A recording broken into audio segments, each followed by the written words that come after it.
At our anniversary dinner, my husband raised a toast and laughed, 5 years wasted on a worthless nobody. The guests chuckled until I slid a folder across the table. Funny, I said, because this forged prenup means you get nothing. And those texts with your partner's sister? They just went to everyone you know. The lawyers arrived with divorce papers before dessert. But the real surprise. Hello everyone. Thank you for being here with me today. Before I begin my story, I'd love to know which city you're joining us from. Please feel free to share in the comments. Now, let me take you into this story. My name is Eleanor, and I need to share something that happened. It's a story about a 5-year marriage, a carefully crafted illusion, and the night that illusion came crashing down in the most spectacular way possible. It's a story about being underestimated. And let me tell you, people will underestimate you right up until the moment you show them exactly who you are. For 5 years, I was Mrs. Preston Coleman. To the outside world, we were the perfect couple. He was the brilliant, charismatic businessman, the man who could command a boardroom with a single glance. And I was Ellie. Quiet, bookish Ellie, with a literature degree and a penchant for classic novels. Preston loved to tell people I lived in fictional worlds. It was part of his narrative about me, the charming little story he told at dinner parties and corporate events. You wouldn't get it, Ellie, he'd say, ruffling my hair as he discussed a complex merger over the breakfast table, the condescension in his voice a familiar, dull ache. Your literature degree is great for reading bedtime stories, but this is real business. And I would just smile. I played my part perfectly. For 5 years, I maintained this meticulously crafted persona, the supportive, simple wife who had traded her academic ambitions for domestic bliss. Our home was his castle, and I was just another beautiful, simple fixture within it. My bookshelves, filled with Faulkner and Austen and Warton, served as the perfect prop for his story about me. He saw them not as a collection of profound human insights, but as evidence of a woman who couldn't possibly grasp the complexities of his financial empire. A woman who would never question, never pry, never understand. And that, right there, was his first mistake. It was a fatal one. What Preston failed to recognize was that my love of literature had taught me everything I needed to know. It taught me to observe, to analyze patterns in behavior, and to recognize the subtle foreshadowing of a man's true character. It taught me that the most compelling villains are often the ones who believe themselves to be the heroes of their own story. And it taught me that eventually, every story has a turning point. At our anniversary dinner, our 5th anniversary, my husband raised a toast in a room full of our friends and business associates. He smiled that handsome, confident smile of his and laughed. 5 years, he said, his voice carrying across the silent, elegant dining room. 5 years wasted on a worthless nobody. The guests gave a few polite, uncomfortable chuckles. They thought it was a joke, a poorly timed but harmless jab.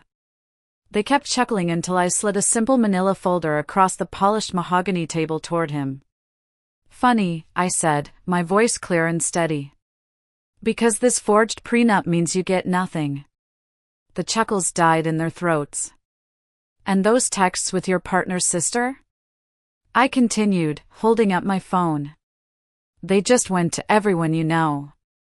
The lawyers, you see, were scheduled to arrive with the divorce papers before dessert was even served.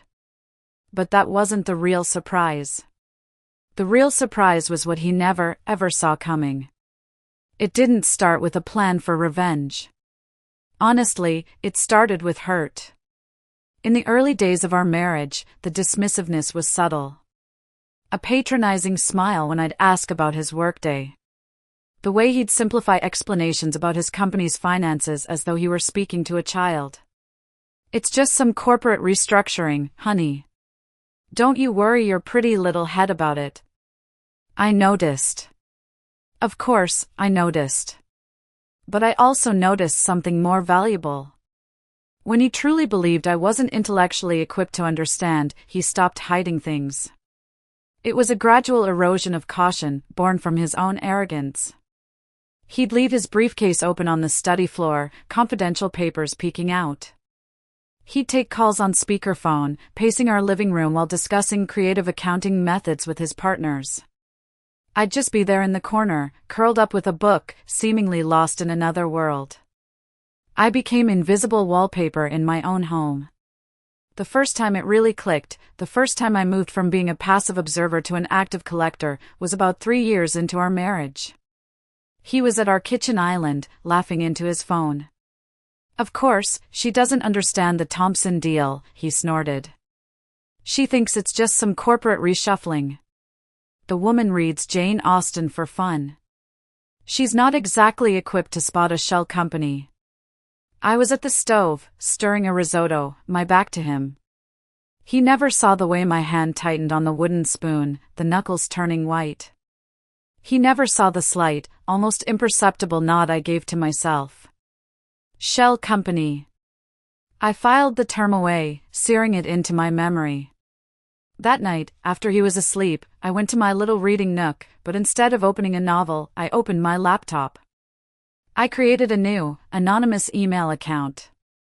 My first saved document was a simple text file, the Thompson deal. Possible shell company. Initially, it was just a way to prove to myself that I wasn't as simple as he believed. It was my own private rebellion. I had no grand plan for the information. I just couldn't bear the thought of being as ignorant as he assumed. I started taking pictures. A document left on his desk here, a page of a ledger there. My phone, which he saw as a device for social media and online shopping, became my greatest tool. With my back turned, pretending to text my sister, Lorraine, I'd be positioning my phone, recording his condescending explanations about falsifying business expenses. "You have to understand, Ellie, sometimes for the greater good of the company, you have to move assets around in creative ways. It's a bit like a tax write-off, but more complex," he'd say, convinced he was dazzling me with his business acumen. He never noticed the quiet click of my phone locking, the recording safely saved. I would transcribe the conversations later that night, my literature degree finally proving useful in ways Preston never anticipated. Years of analyzing text had trained my memory to capture dialogue with remarkable precision. I developed a system, record what I could, then expand the transcripts with detailed context and observations, noting his tone, his body language, the specific words he chose. This went on for months. My secret email account became a digital archive of Preston's hubris. It was a collection of whispers, boasts, and casual confessions made in front of a woman he had already dismissed. By our 4th anniversary, Preston's carelessness had become routine. It was no longer just a slip-up here and there, it was a fundamental part of his behavior around me. He had so thoroughly convinced himself of my intellectual simplicity that he operated with no filter. The financial documents weren't just left out anymore, they were stacked on the corner of the dining table, a place he knew I cleaned every day. "Just push those aside if you need to, honey," he'd say, "it's just some boring quarterly reports." Boring wasn't the word I'd use. I learned the names of his partners, his accountants, and his offshore holding companies. I learned that aggressive tax strategy was his favorite euphemism for tax evasion. While he was in the shower, I would lay the documents out on the floor, my phone camera working silently, capturing page after page of incriminating evidence. I learned to be quick, efficient, and to leave no trace. I'd put everything back exactly as I found it, down to the angle of the paperclip on a stack of invoices. His business calls became more and more brazen. He'd have his closest partner, Donovan, over for drinks in our living room. They'd sit there, swirling expensive scotch in their glasses, discussing how to hide profits from a recent real estate deal while I was just a few feet away, folding laundry. "Are you sure we should be talking about this here?" I once heard Donovan ask, his voice a low murmur as he gestured vaguely in my direction. Preston let out a booming laugh. The sound echoed off the high ceilings of the room he was so proud of. "Donovan, relax. Don't worry about her," he said, loud enough for me to hear clearly. "Ellie's too busy thinking about her book club to understand what we're doing." I folded a towel with meticulous care, my movements smooth and unhurried. Inside, a cold, hard knot was forming in my stomach. It wasn't just hurt anymore. It was something else, something sharper. It was calculation. I started to see the patterns. The way money would flow into one subsidiary, only to be transferred to another, then another, before ending up in an account in the Cayman Islands. I didn't need a business degree to see that it was a shell game, designed to confuse and obscure. My literary analysis skills, the very thing he mocked, made me exceptionally good at spotting patterns and inconsistencies. When numbers repeatedly appeared in his documents that seemed at odds with what he claimed publicly, I didn't need an accounting degree to flag the discrepancy. I just needed patience and attention to detail, qualities Preston had always dismissed as the fussy habits of a bookish woman. One evening, I was dusting his home office, a task he found fitting for me. He was on the phone with his accountant. "Listen," he instructed, his feet propped up on his expensive mahogany desk. "Just move the Henderson payments through the Cayman account first. The IRS doesn't have the manpower to track every international transfer. Besides, technically, it's not illegal if we route it through the consulting subsidiary first." That night, my transcription was verbatim.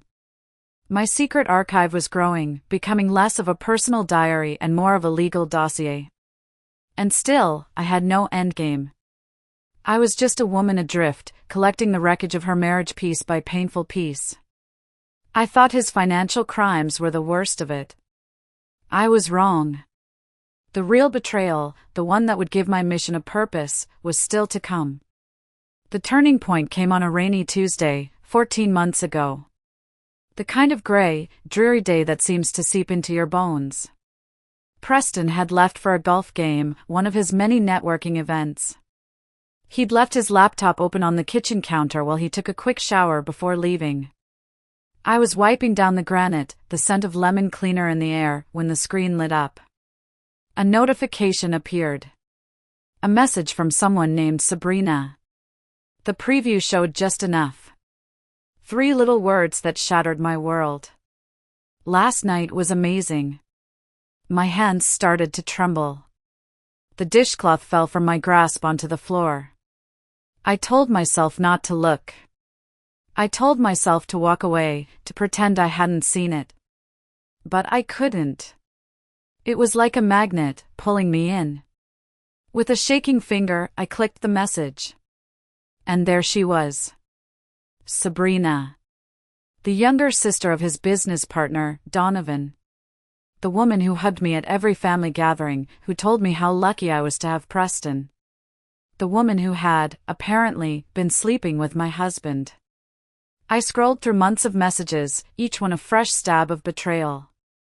They were intimate, disrespectful, and filled with a shared contempt for me. Sabrina, is she suspicious at all? Preston, not a chance. She doesn't suspect a thing. Too busy with her books to notice the real world around her. Sabrina, I felt so bad at the charity gala, having to pretend with her. Preston, don't. It's just a role we play. You were amazing tonight, by the way. Sabrina, can't wait to see you again when she's visiting her parents next month. The words blurred through a haze of tears. It wasn't just the affair. It was the mockery. The confirmation that in my own home, in my own marriage, I was the punchline to a cruel joke. The man I had shared a bed with for 5 years saw me as nothing more than a convenient, oblivious fool. I sank into a kitchen chair, the cold of the leather seeping through my clothes. For a few minutes, I just sat there, hollowed out. The pain was a physical thing, a crushing weight on my chest. I thought about screaming. I thought about throwing his laptop against the wall. I thought about packing a bag and just leaving, disappearing from the life that had turned out to be a lie. But then, another feeling started to creep in, pushing past the pain. It was a cold, sharp, clarifying anger. My trembling stopped. The tears dried on my face. I stood up, went back to the laptop, and started taking screenshots. Everything. Every loving emoji, every secret plan, every single word that mocked me.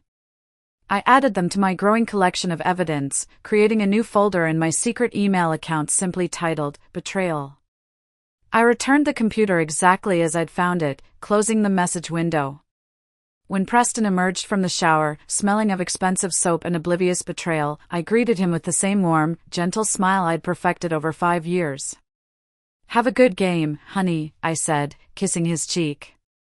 "I will," he said, patting my head like one might a dog. "Don't wait up." But as I watched him walk out the door, something fundamental had changed within me. My documentation was no longer just about wounded pride or proving a point to myself. It had become ammunition. And I was going to find out exactly how to use it. 2 days later, my hands were still shaking slightly as I dialed a number I hadn't called in years. I had to look it up in my old college alumni directory. Audra Blackwell. We hadn't been close friends, more like acquaintances who shared a few political science classes. But I remembered her being sharp, direct, and fiercely intelligent. The directory listed her as a partner at a downtown law firm, specializing in divorce and financial crimes. It was perfect. Our coffee meetup appeared casual to anyone watching, just 2 old friends catching up after a decade. We met at a small, independent coffee shop, the kind with mismatched chairs and local art on the walls. I got there early, my heart pounding a nervous rhythm against my ribs. I picked a table in the corner, a place where we wouldn't be easily overheard. "Ellie. My God, you haven't changed a bit," Audra said, her smile genuine as she slid into the chair opposite me. She looked formidable, dressed in a sharp blazer, her hair pulled back in a sleek ponytail. We made small talk for a few minutes, college memories, mutual acquaintances, the rising cost of living. It was excruciating. Finally, I took a deep breath. "Listen, Audra," I began, trying to keep my voice steady. "This is going to sound a little strange, but I'm outlining a novel. And the main character is in a very complicated marriage." Audra raised an eyebrow, a small, knowing smirk playing on her lips. "A novel. Right. Go on." I spent the next hour carefully testing the waters, asking hypothetical questions. What if, I'd say, a character suspected her husband was hiding assets? What kind of proof would she need, or hypothetically, if a prenup was signed, what could possibly invalidate it? I was specific. I asked about recording conversations, about financial disclosure laws, about the legality of accessing documents in a shared home. Audra answered each question with professional precision, her eyes never leaving my face. I could tell she didn't believe the novel story for a second, but she played along. "It's for a character in a novel I'm outlining," I explained again when she raised an eyebrow at my very specific questions about forensic accounting and shell companies. "This character of yours," Audra said, stirring her latte slowly. "She seems to be in a lot of trouble. Make sure she has a good lawyer." That first coffee meeting turned into a second, then a third. Our occasional coffee dates evolved into strategic planning sessions disguised as friendly gatherings. I maintained the pretense of creative research for months, and Audra, to her credit, never pushed me to admit what we were really discussing. She understood the need for discretion. She let me move at my own pace. It wasn't until I showed her a particularly damning transcript of Preston discussing how to hide a recent inheritance from his uncle to avoid it being considered marital property that she finally closed her notebook and looked at me directly. The cafe was buzzing around us, but it felt like we were in our own little bubble. "Ellie," she said, her voice low and serious. "Let's drop the novel pretense for a minute. If you have this kind of evidence, you need to be very, very careful about how and when you use it." I just nodded, my throat suddenly tight. "Some of what you've described goes beyond grounds for divorce," she continued, her gaze intense. "We're talking potential criminal charges. We're talking about the IRS. This is bigger than you think." That conversation shifted everything. The dam broke, and I told her everything, the condescension, the financial documents, the affair with Sabrina. I told her about the secret email account, the years of quiet documentation. I expected judgment, or maybe pity. Instead, I saw a flicker of something else in Audra's eyes, respect. "Okay," she said, pulling her notebook back out. "Let's get to work."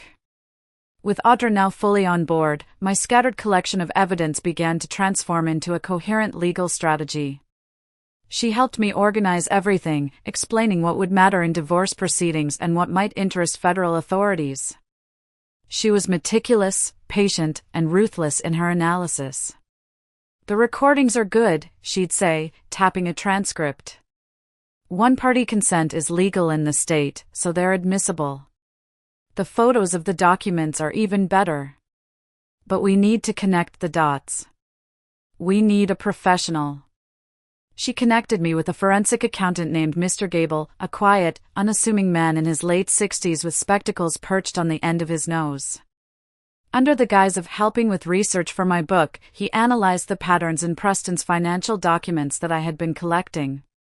I'd meet him in quiet corners of the public library, passing him a thumb drive loaded with scanned documents and spreadsheets I'd created. A few weeks later, he called me for a meeting with Audra.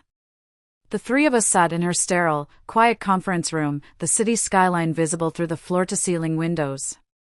Mr. Gable laid out a series of charts and documents on the large mahogany table. "It's worse than we thought," he said, his voice grave. "It's not just aggressive tax avoidance. This is systematic fraud. He's created at least 3 shell companies to launder money, he's falsifying invoices for services never rendered, and his charitable donations are inflated by at least 200%. Audra nodded slowly, her expression grim. "We have him on tax evasion, wire fraud." "There's more," Mr. Gable interrupted, pushing a document across the table. "I had a look at the prenuptial agreement you sent over, Mrs. Coleman. It was a copy of the prenup I had signed 5 years ago, a document I had barely understood at the time. Preston had assured me it was just a formality, a way to protect his family's business. I had signed it without a second thought, eager to prove I wasn't after his money." "The document you signed was fair," Mr. Gable explained, pointing to a specific clause. "It guaranteed you a significant lump sum in alimony in the event of a divorce. However, the version filed with the court is different." He laid a second document next to the first. At first glance, they looked identical. But Mr. Gable pointed out the subtle differences. The font on one page was a fraction of a point smaller. The spacing between 2 paragraphs was slightly different. And nestled within that altered spacing was a new clause, one that effectively left me with nothing. It stated that in the event of a divorce due to infidelity, on either party's part, all assets would revert to their original owner. Given Sabrina, it was a perfectly crafted trap. "The manipulation was clever," Audra said, her voice filled with cold fury. "Not obvious enough to be immediately detectable, but clear once someone knew to look for it. The metadata on the file shows it was altered 2 days after you signed it." I stared at the 2 documents, my blood running cold. He hadn't just planned to control me during the marriage, he had planned my destitution after it ended. He had forged a legal document to ensure I would walk away with nothing but the clothes on my back. Audra reached across the table and placed her hand on mine. "This isn't just unethical, Ellie," she said, her voice firm. "It's a felony. It's fraud. And it invalidates the entire agreement." In that moment, any lingering doubt, any shred of sentimentality I might have had for the man I married, evaporated. This wasn't just about an affair or financial greed. This was about a fundamental, calculated cruelty that I could no longer ignore. He hadn't just underestimated me, he had planned to destroy me. And I knew then that I would not let that happen. The game had changed. Now, it was about more than just getting a fair divorce settlement. It was about justice. For the next several months, I lived a double life that required an Oscar-worthy performance. On the surface, I was the perfect, oblivious wife. I hosted dinner parties, smiled at Preston's terrible jokes, and listened patiently to his self-aggrandizing stories. I complimented his new suits and made sure his favorite single malt scotch was always stocked. I played my part so well that even I sometimes forgot it was an act. But beneath the surface, I was a woman preparing for war. My coffee dates with Audra became intense, clandestine strategy sessions. We mapped out every step, every contingency. The element of surprise is our greatest weapon, she told me. He can't have a single clue this is coming. The moment he suspects, he'll start moving assets and destroying evidence. So, I perfected my performance. While secretly preparing for the moment I would shatter the illusion completely, I made small, calculated moves. I purchased several small, undetectable recording devices online, the kind that look like USB drives or pens. I started leaving them in his home office, in the living room, even in his car. The evidence I gathered became richer, more damning. I caught him on tape coaching his CFO on how to cook the books for our quarterly filing. I recorded a call where he laughed about creating a fake consulting fee to write off a lavish vacation with Sabrina. I backed up every piece of evidence in multiple locations, a secure cloud server, encrypted thumb drives stored in a safe deposit box under my maiden name, and even one I mailed to my sister Lorraine with strict instructions not to open it unless she heard from me. I learned the specific legal terms for each of Preston's financial transgressions. I could now casually discuss the difference between a tax write-off and tax evasion, between a subsidiary and a shell company. I was no longer just collecting data, I was building a case. And then, the perfect opportunity presented itself. Our 5th anniversary. Preston, in his infinite arrogance, insisted on hosting an elaborate celebration at Harlow's, the most upscale and exclusive restaurant in the city. We have to maintain appearances, Ellie, he'd said. It's important for business. He'd invited 40 guests, mostly his business associates and their wives, with a sprinkling of my family members to make it look legitimate. The invitations had gone out weeks ago, embossed with gold lettering that read, 5 years of partnership and success. As I traced the raised letters with my fingertip, I couldn't help but appreciate the irony. 5 years of partnership and success indeed, just not the kind Preston was celebrating. The night before the dinner, I laid out my outfit. A sophisticated navy dress, elegant and understated. Preston had once called it suitable for a faculty wife, a backhanded compliment if I ever heard one. I would wear it as my armor. I placed Audra's business card in my small evening clutch, alongside a small, silver thumb drive. That tiny piece of metal contained 5 years of his lies, his crimes, and his betrayals. It was the key to his downfall. In the morning, before getting ready, I would make one final move.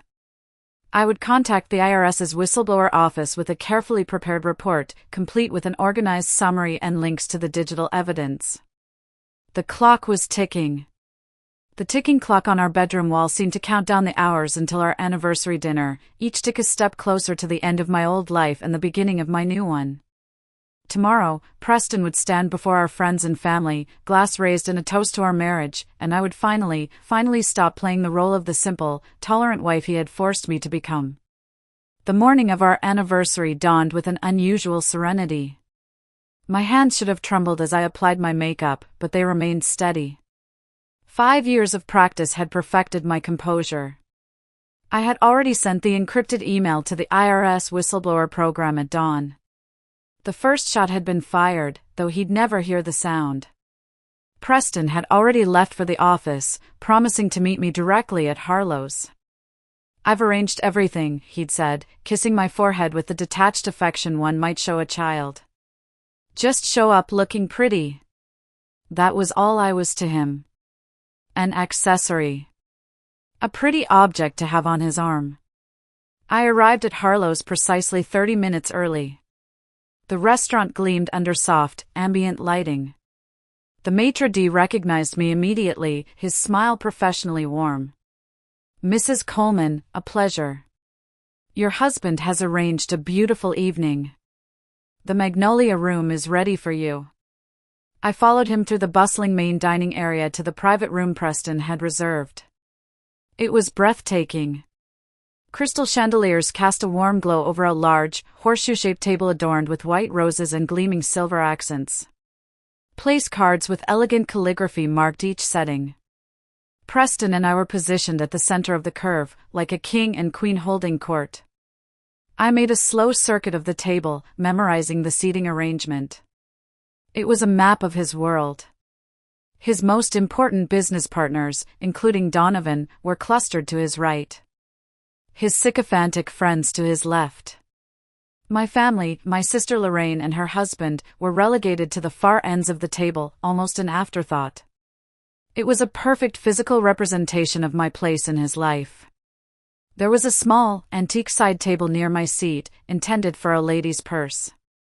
I opened its single drawer. Empty. My manila folder, the one containing the side-by-side comparison of the prenuptial agreements, slid perfectly inside. Out of sight, but within easy reach. I checked my phone one last time. Audra had confirmed via text she and her 2 associates would arrive precisely at 9 p.m. The mass text message, containing the screenshots of Preston's affair, was queued up in a drafts folder, ready to be sent to every guest in the room with a single command. 5 years of calculated tolerance would end tonight. Guests began arriving at 7. Preston's parents entered first. His mother, a woman perpetually draped in pearls and disapproval, embraced me with the practiced affection of someone who had always viewed me as a sensible, if uninspired, choice for her son. "You look lovely, dear," she said, her eyes already scanning the room for more important people to greet. Preston's father merely nodded, his attention fixed on the well-stocked bar. My sister Lorraine arrived with her husband, and she immediately sensed my tension. She was the only person in the world who could see past my carefully constructed facade. "Are you okay, Ellie?" she whispered as she hugged me tight. "You seem different." I squeezed her hand reassuringly. "I'm fine. Tonight's going to be a memorable night." I gave her a small, secret smile, and she looked at me, puzzled but trusting.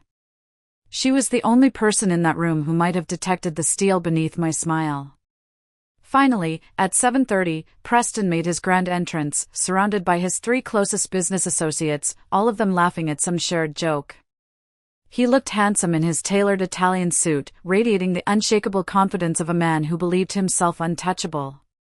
His eyes found mine across the room, and he offered the same indulgent smile he'd given me for years. Affectionate, but dismissive. "There's my beautiful wife," he announced, his voice booming as he crossed the room to kiss my cheek. "Always punctual, always perfect." His hand lingered possessively at the small of my back as he leaned in to whisper, "I've arranged for the Thompson account to be finalized tonight. Donovan's here and will sign after dinner." I nodded appreciatively, a perfect picture of a supportive wife. "That's wonderful, dear."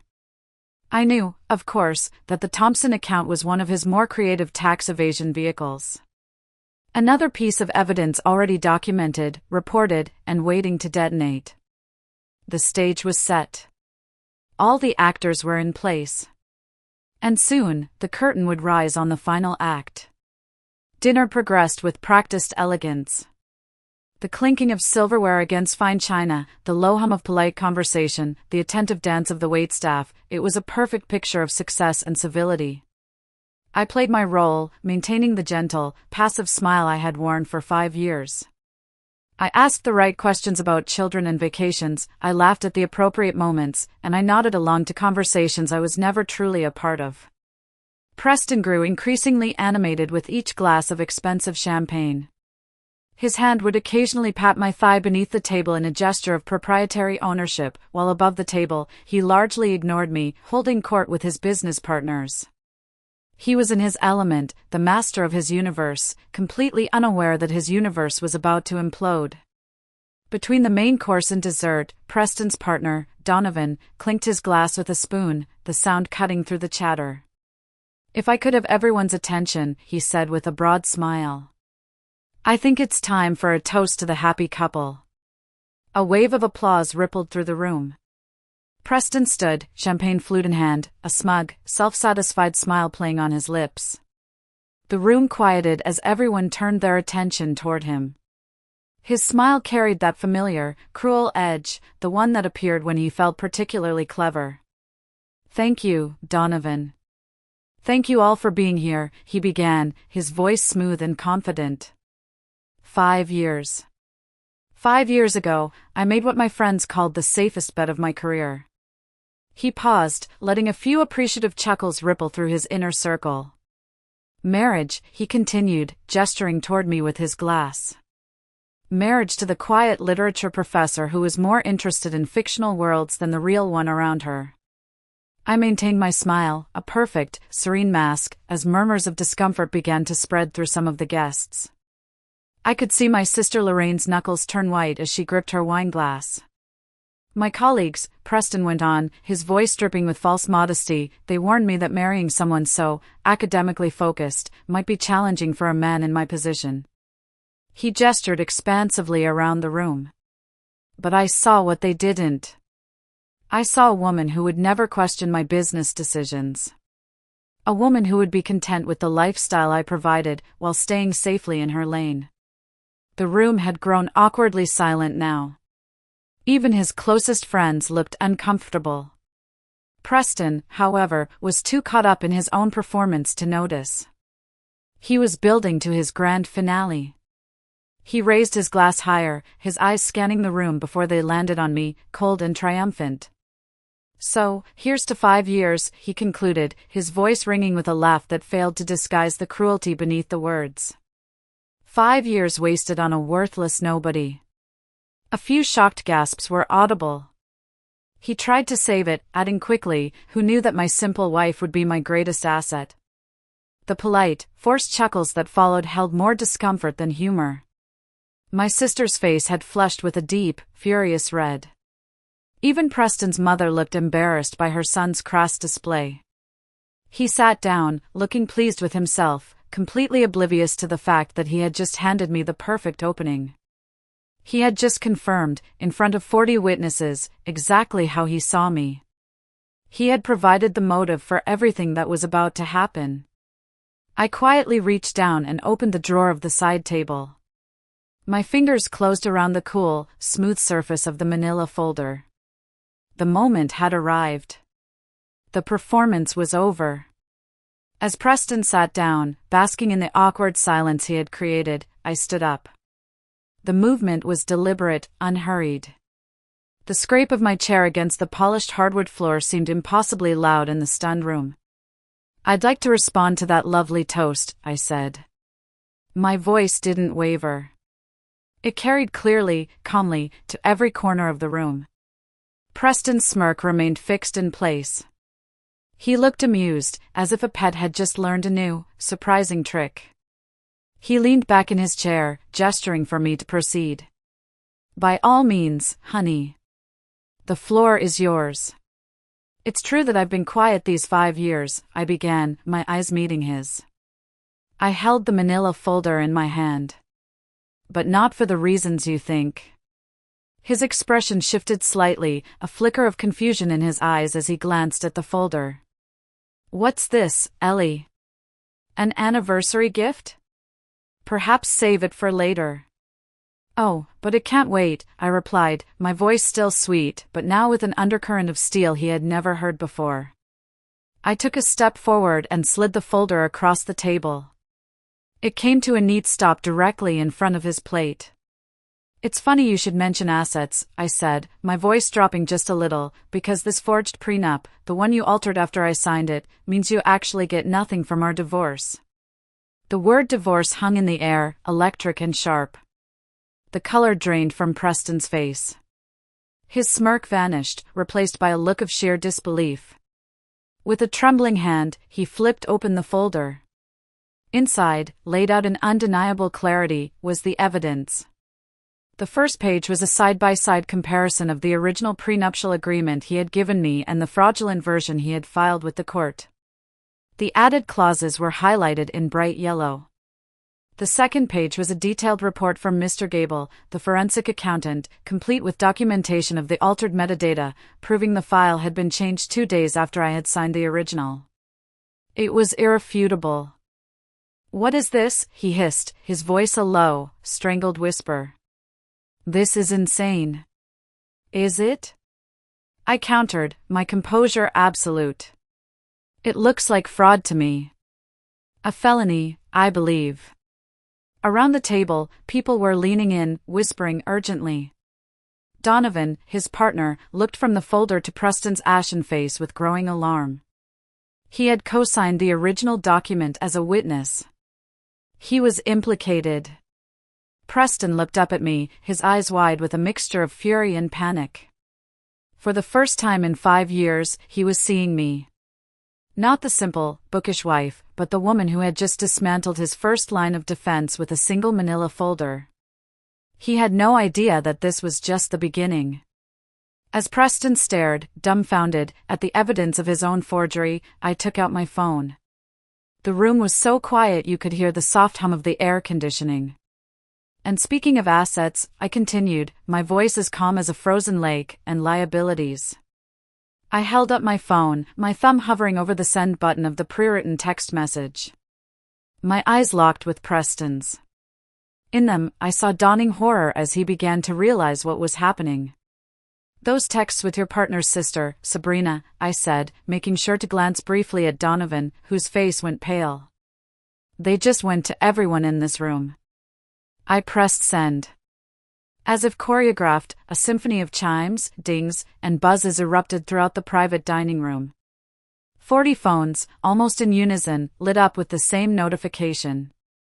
Guests reached for them reflexively, confusion turning to shock as they viewed the evidence of Preston's long-running affair.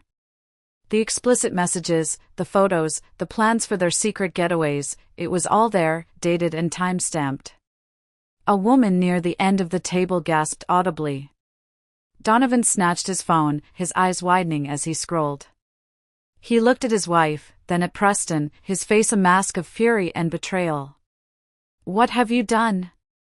Preston hissed, half rising from his seat, his chair scraping violently against the floor. "Exactly what you never expected me to do," I answered calmly, my voice cutting through the rising chaos. I paid attention. The atmosphere in the room transformed instantly from awkward silence to open pandemonium. Preston's mother was staring at her phone in horror, her hand covering her mouth. His father looked away in disgust, shaking his head slowly. Donovan's wife had burst into tears. My sister, Lorraine, had moved to stand behind me, her hand resting supportively on my shoulder. "You've misunderstood," Preston began, looking desperately around the table, searching for an ally in a room that had suddenly turned hostile. "Those messages are old, they're fake." "They're dated and time-stamped," I interrupted, my voice sharp. "With your location data attached. Interesting how often you were working late at Sabrina's apartment building, isn't it?" Donovan had already moved several seats away from Preston, as if proximity alone was toxic. He was now studying the prenup documentation I had passed him with growing concern. "Preston, is this true?" he demanded, his voice shaking with rage. "Did you falsify legal documents? Did you do this with my sister?" Preston just stammered, speechless. He had lost control of the narrative, of the room, of his entire life, in the span of less than 5 minutes. His carefully constructed world of lies and deceit was being torn apart, text by text, in front of everyone he had ever tried to impress. And standing at the center of the storm, calm and unshakable, was the worthless nobody he had just toasted. Before Preston could even begin to formulate a response, the grand wooden doors to the private dining room swung open. 3 figures stood silhouetted in the doorway. A woman in a sharp, impeccably tailored suit stood in the center, a leather briefcase in her hand. Flanking her were 2 younger associates, their expressions neutral and professional. It was Audra. Right on time. "Ah, perfect timing," I said, my voice ringing out in the chaotic room, drawing everyone's attention. Audra's heels clicked confidently across the hardwood floor as she approached our table. The restaurant, beyond our private room, had fallen eerily silent. Even the soft classical music seemed to have faded away, as if holding its breath. Preston's face contorted, twisting from fury to disbelief as he recognized her. "You," he stammered, the pieces slowly, painfully clicking into place. "You're the tax attorney from the Children's Hospital Benefit Gala. We had attended it 6 months ago." I had made sure to introduce them. Audra offered him a polite, professional smile that didn't reach her eyes. Among other specialties, yes. She placed her leather portfolio on the table, its lock clicking open with a sound of finality. The lawyers are here with the divorce papers, I announced to the room at large. I believe we're just in time for dessert. Audra slid a thick stack of documents across the table, not to Preston, but to me. I've prepared everything according to your instructions, Eleanor, she said, her voice clear and authoritative. All the evidence we discussed has been properly filed with the appropriate authorities. What authorities? Preston demanded, his voice cracking. Audra simply smiled. Preston lunged for the papers, a desperate attempt to regain some semblance of control, but Donovan, his former friend and partner, intercepted his arm. Don't make this worse, Preston, Donovan muttered, his own face ashen as he glanced between his crying wife and the prenup evidence. The trap had been sprung. He was surrounded, exposed, and utterly alone. His affair was public knowledge, his financial fraud was laid bare on the table, and my lawyer had just arrived to serve him divorce papers in the most humiliating way possible. He thought the worst was over. He had no idea. The legal justice I had set in motion was just the appetizer. The main course was yet to come. As Preston stood there, trapped and exposed, Audra continued, her voice cutting through the tense silence like a surgeon's scalpel. Is that so? She replied to his sputtering denials. She reached into her briefcase and removed another document. Perhaps you could explain the context of this recorded conversation from February 12th, when you instructed your CFO to cook the books for the quarterly filing? Or this email chain where you discuss creating fake invoices for services never rendered to the tune of $200,000? The last vestiges of color drained from Preston's face. You recorded me? He whispered, horrified. That's illegal. One-party consent is perfectly legal in this state, I said softly from my seat. It was the first thing Audra had taught me. Something you might have known if you'd ever bothered to listen when I mentioned the research for my novel about white-collar crime. The realization dawned on his face, a slow, sickening wave of understanding. My novel, I continued, was the perfect cover. For 2 years, I openly discussed fictional scenarios with you that mirrored your actual activities. I used your own arrogance to gauge your reactions and gather information on your understanding of legal boundaries. You unwittingly educated me on exactly which laws you were breaking, all while believing I was crafting an imaginary story. You were writing about me, he said, his voice cracked with indignation. Not initially, I admitted honestly. But you became such a compelling case study in financial fraud and classic narcissism that I couldn't resist. Just then, as if on cue, the dessert cart appeared in the doorway. A young server, oblivious to the drama, faltered as he sensed the tension in the room. Audra simply waved him in. Please, continue, she said smoothly. We're just concluding some business. Before the server could even offer us a selection, the restaurant's front doors burst open again. This time, it was Mitchell Davis, Preston's high-powered attorney, breathing heavily as if he'd run from his car. Preston! Don't sign anything, he commanded, rushing toward our table. Too late for that advice, Audra responded coolly. But your client might benefit from your counsel regarding the ongoing IRS investigation. What IRS investigation? Mitchell demanded, looking utterly bewildered. I met Preston's eyes directly across the table, across the ruins of our marriage. The one triggered by the whistleblower report I filed 3 months ago, I said clearly. All those evening phone calls when I said I was talking to my sister? I was building a case with the Financial Crimes Division.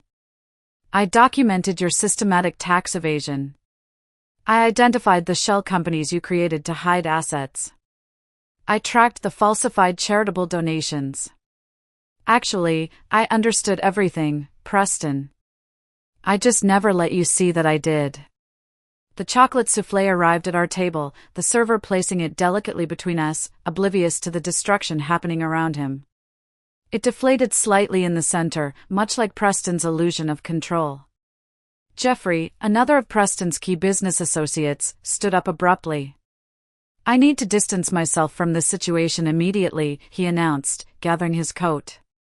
Several other associates followed suit, mumbling excuses and avoiding Preston's desperate gaze. "You can't just leave," Preston hissed. "We've worked together for years. You're involved in half of these deals." "That's exactly why I'm leaving," Jeffrey replied coldly. "And why you'll be hearing from my attorney tomorrow." As Preston watched his carefully constructed network disintegrate before his very eyes, his mother approached our table, her face rigid. For perhaps the first time in our marriage, she addressed me directly. "I'd like to understand exactly what's happening. Your son created fraudulent financial records, evaded taxes, manipulated legal documents," I explained gently. "And he's been having an affair with Donovan's sister for at least the past year." She nodded once, a sharp, decisive movement. She reached up, unclasped the stunning pearl necklace she was wearing, Preston's anniversary gift to her, and placed it on the table. "I believe this was purchased with company funds, not with my son's salary," she said. "It belongs to your case, not to him." Without another word, she collected her husband and departed, leaving Preston utterly, finally, alone. The room continued to empty out, guests fleeing the scene as if it were contaminated. The elegant anniversary dinner had devolved into a crisis management session, with former allies now treating each other as potential liabilities. As his world crumbled, Preston turned to me, his voice low and dangerous. "You spent 5 years planning this. Living a lie." "No, Preston," I corrected him calmly. "I spent 5 years married to a lie. Tonight, I'm finally telling the truth." His attorney, Mitchell, pulled him aside, their urgent whispers carrying just enough for me to catch fragments about damage control and preliminary injunctions. Across the room, I saw another of his college friends frantically deleting contacts from his phone. "I'm out, Preston," the friend announced, loud enough for everyone to hear. "The Davidson contract was bad enough, but this..." He gestured toward the evidence folder. "This could implicate all of us. I have a family. I'm not going down for you." As Preston watched another pillar of his world crumble, something shifted in his expression. The shock hardened into something darker. He straightened his tie and approached our table with a renewed, menacing purpose. "We need to talk," he said, his voice low and controlled. "Privately." "I don't think that's necessary," Audra interjected smoothly. "Anything you have to say can be directed through legal channels from this point forward." "This doesn't concern you," Preston hissed, then turned his full attention to me. "Ellie, think about what you're doing. 5 years together means nothing to you? You're willing to destroy everything over some misunderstanding?" For a fleeting second, the familiar pattern nearly reasserted itself. His commanding tone, my anticipated submission. The muscle memory of deference twitched within me. Then I remembered his toast. 5 years wasted on a worthless nobody. "There's no misunderstanding, Preston," I replied, my voice steady as a rock. "And there's nothing to discuss." He leaned closer, his voice dropping to a threatening whisper. "You think this little performance makes you powerful? I built everything we have. When this is over, you'll have nothing and no one." And then something unexpected happened. I laughed. Not the polite, accommodating laugh I'd perfected as Preston's wife, but a genuine, liberating sound that came from deep within my soul. "I already had nothing, Preston," I said, meeting his furious gaze without flinching. "You made sure of that with a forged prenup. The difference is, now I know my own worth." My straightened posture and direct gaze seemed to unnerve him more than any words could have. He had never seen this version of me. He had never seen the woman who wasn't performing. "You'll regret this," he threatened, but the effect was diminished by the tremor in his own voice. "I only regret not doing it sooner." Just then, his phone rang. The ringtone was a specific chime he used only for his executive assistant. He checked the screen, his face draining of what little color was left as he answered. What do you mean they're there now? His voice had lost its commanding edge, replaced by barely controlled panic. Don't let them access anything. Nothing. I'm on my way. He ended the call, looking around the room with fresh desperation. I need to go to the office. There's an emergency. What kind of emergency? His lawyer asked sharply. Federal agents, Preston admitted, his voice barely audible. Federal agents are at the building with some kind of warrant. The revelation rippled through the few remaining guests. Two more of his associates immediately made for the exit, practically running from what was clearly a sinking ship. For the first time since I'd known him, Preston looked truly, utterly lost. His carefully curated image was dissolving in real time, revealing the hollow, corrupt center beneath. Did you do this? He demanded, turning to me with naked fury. Did you call them? Audra shifted slightly, positioning herself between us. I believe I mentioned the whistleblower report earlier, Preston, she said calmly. Federal investigations don't happen overnight. This has been in motion for quite some time. As the full implications finally sank in, Preston grabbed his coat and rushed toward the exit. He nearly collided with the restaurant manager, who had appeared to check on the commotion. Sir, there are some men outside asking for you, the manager announced nervously. They said it's urgent. Preston froze mid-stride, trapped. For a fleeting moment, our eyes met across the room. And I saw something I'd never witnessed in him before. Pure, undiluted fear. The doors to the private room opened one last time. 3 men in dark, conservative suits entered, their expressions professionally neutral. The lead agent, a silver-haired man with piercing eyes, held up his credentials. Brian Coleman, he inquired, though his gaze had already locked onto Preston's frozen figure by the exit. That's him, someone volunteered unnecessarily. Mr. Coleman, the agent continued, his voice calm and authoritative, ignoring the lawyer who had stepped forward. We have a warrant for your arrest on charges of tax evasion, wire fraud, and falsification of federal documents. You have the right to remain silent.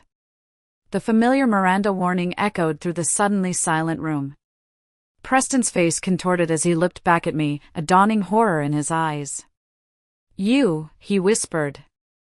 What exactly did you tell them? Everything you told me, Preston, I said, my voice carrying across the room. Every conversation you had in front of your simple wife. Every document you left where I could find it. The second agent approached with handcuffs. Preston instinctively backed away. This is a mistake, he insisted, his voice rising. These are complex business matters.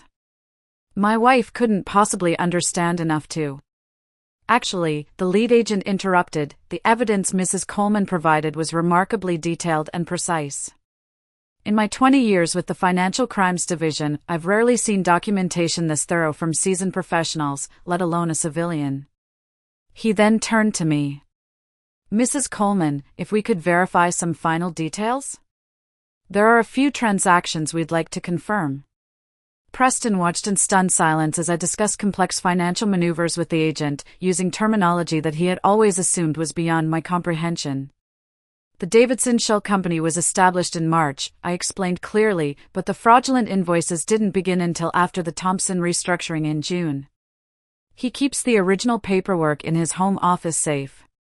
The combination is 27-14-36. It's hidden behind the Monet reproduction. His attorney had gone pale.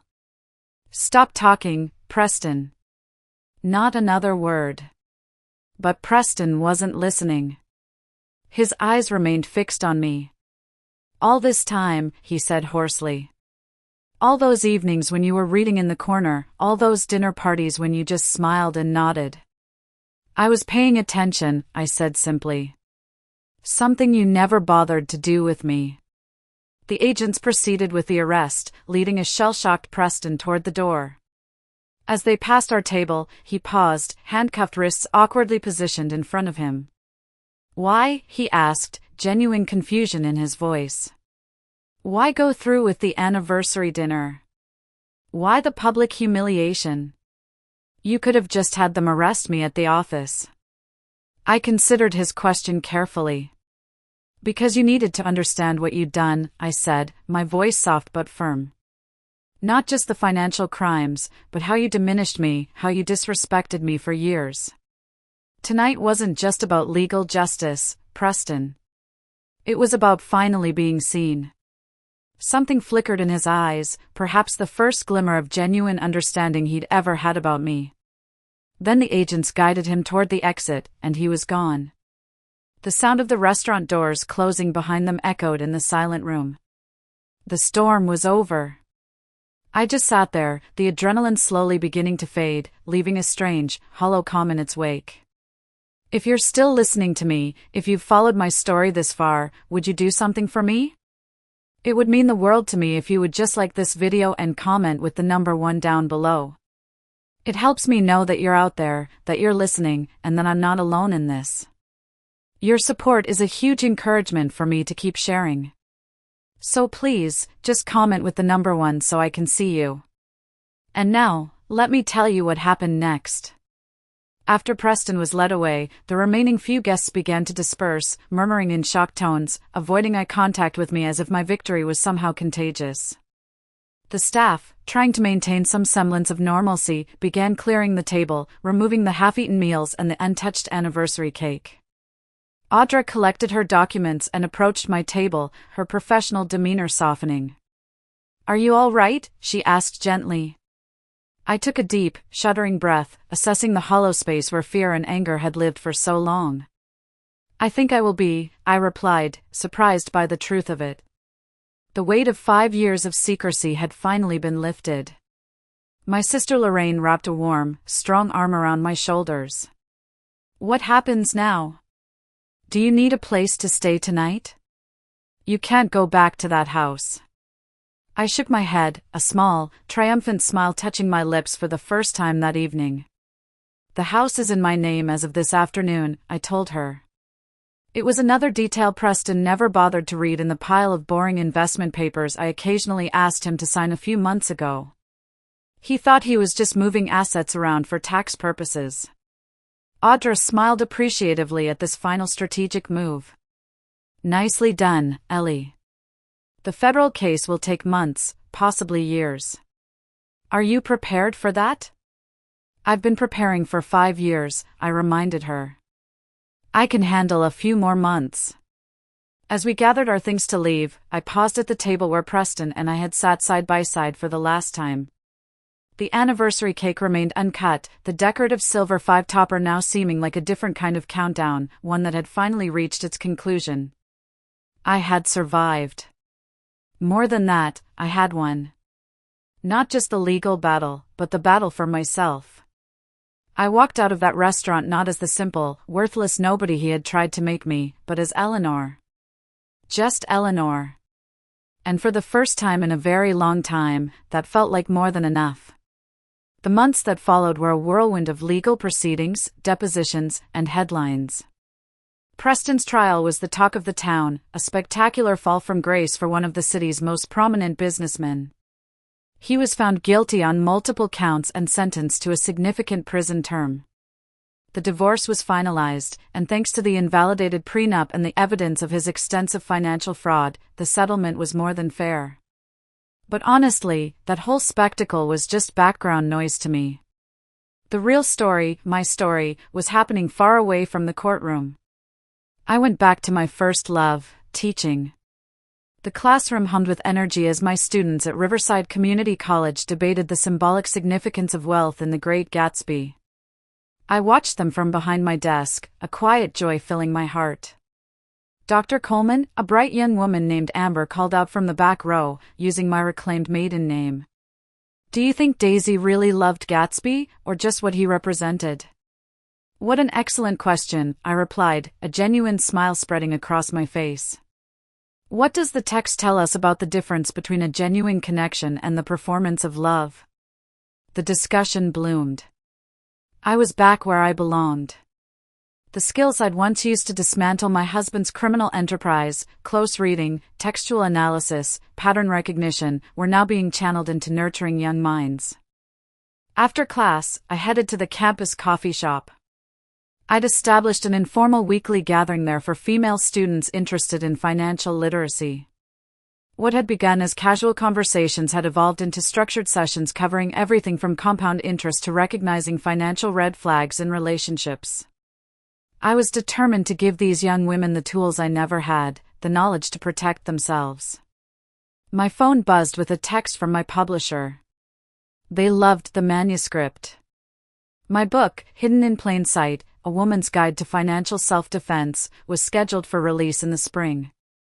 The advance had been modest, but the early interest from women's groups had surprised everyone but me. I knew there were other women out there like me, women who had been made to feel small, who had been underestimated. I was writing for them. One crisp autumn afternoon, as I was setting up for my financial literacy group, I saw a familiar face hovering uncertainly near the coffee shop entrance. It was Sabrina, Preston's former mistress. Our eyes met, and I braced myself for a confrontation. The old Eleanor might have turned away, or offered a brittle, polite dismissal. But I wasn't the old Eleanor anymore. She approached me with visible hesitation, her hands clutching her purse strap. I saw the flyer for your group, she said, avoiding direct eye contact. I wasn't sure if I'd be welcome. She told me her story. Preston had promised her the world, but when his empire crumbled, he left her with nothing but a mountain of debt from the lavish lifestyle he had encouraged. She had been just another asset for him to use and discard. She was a victim of his manipulations, too, albeit in a different way. I considered her request thoughtfully. My anger at her had faded long ago, replaced by a quiet understanding. She was a casualty of the same ego that had tried to destroy me. The group is open to any woman who wants to learn, I replied finally, my voice even. Everyone deserves financial independence. Vanessa nodded gratefully, a flicker of relief in her eyes, and followed me inside where a dozen women of various ages already waited. As I arranged my materials and looked out at the faces in the room, young students, single mothers, and now, the woman who had been part of my greatest pain, I caught a glimpse of my reflection in the window. I saw a woman I almost didn't recognize. Her posture was confident, her gaze was direct. There was no trace of the person who had spent years making herself smaller to accommodate a man's ego. Preston's trial was over, but that was no longer the center of my story. For the first time in years, I was writing my own narrative.